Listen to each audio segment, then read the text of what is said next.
I'm a Frenchman with Russian and Georgian origin, so I was born in Paris. I worked as a lawyer for many years in Paris, in Strasbourg, in Finland. I lived in Finland for 17 years. I moved to Moscow 8 years ago, so I've been working in 3 different countries: France, Finland, Russia. I was educated as a lawyer, so I was working as a barrister, as a lawyer for a few years in those three countries. And some 20 years ago, I switched to Virtuous Leadership.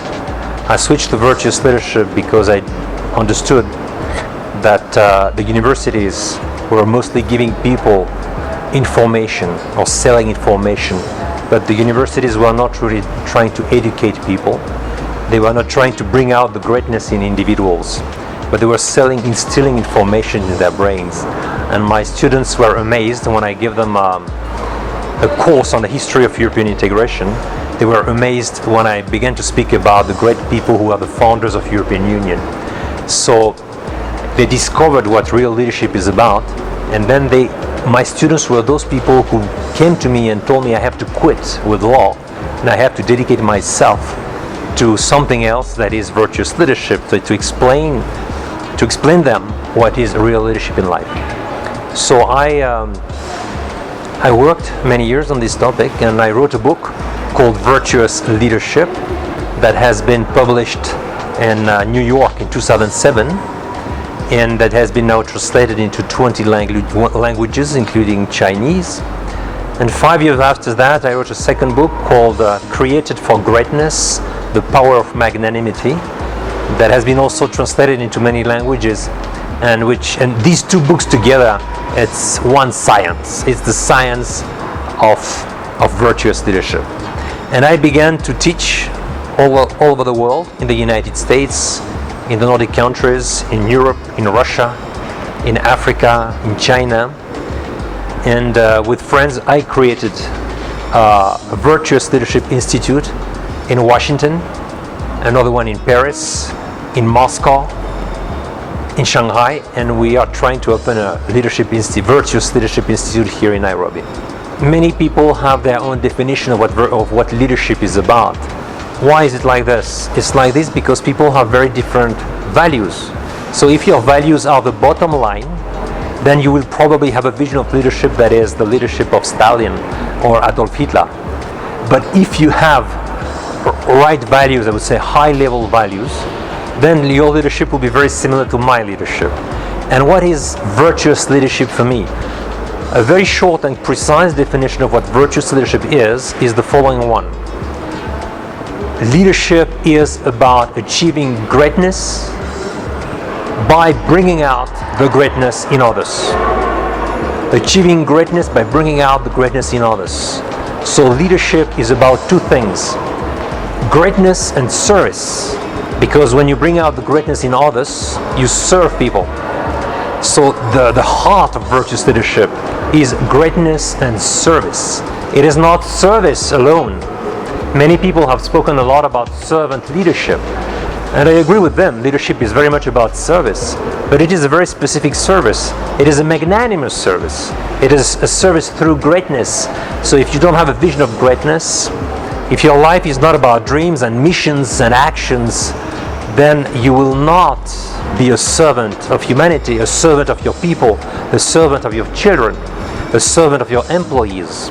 We incorporated the Havard Virtuous Leadership Institute in Washington already 5 years ago, and we incorporated also in Moscow and in Shanghai.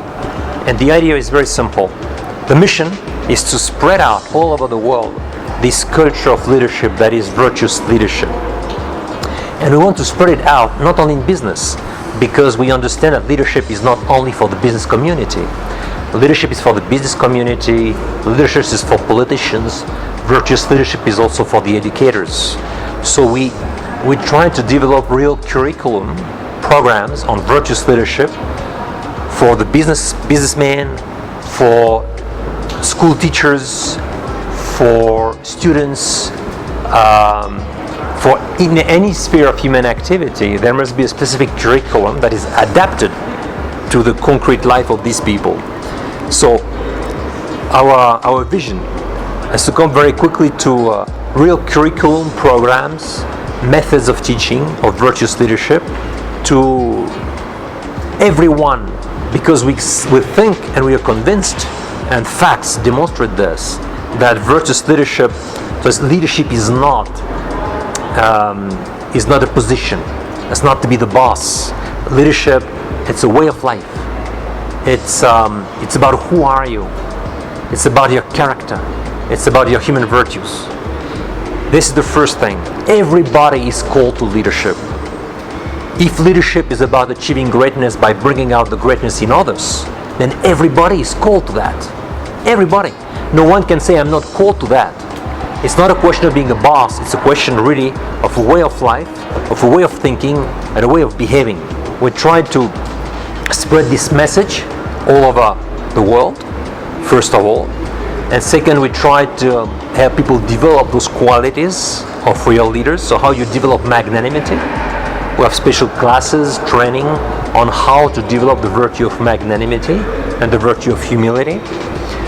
The problem is the following one, is that we have a lot of good people on earth. Because people who practice, I would say, the four fundamental virtues of prudence or practical wisdom, courage, self-control, justice. These are people who make right decisions, are capable of staying the course, people that have a capacity to direct their passions, that are no slave of their passions, and people who are capable of communicating with others through the beautiful virtue of justice. But many of those people are good, but they are no leaders. They are no leaders because they are lacking magnanimity and humility. They lack the virtue of human hope and human action, the virtue of greatness that is magnanimity. And they lack this great virtue of service to the others that is inseparable from the virtue of magnanimity. Too many people are good, but among those people, very few are real leaders. And what we're really doing is to take the good people and to explain them, you have to make a step forward in your life. It's not good enough for you to be good. It's not good enough for you to be good. You have to be great. And this is what leadership is about. So don't stop where you are. Discover the specific virtues of leadership, magnanimity and humility, and become a great leader.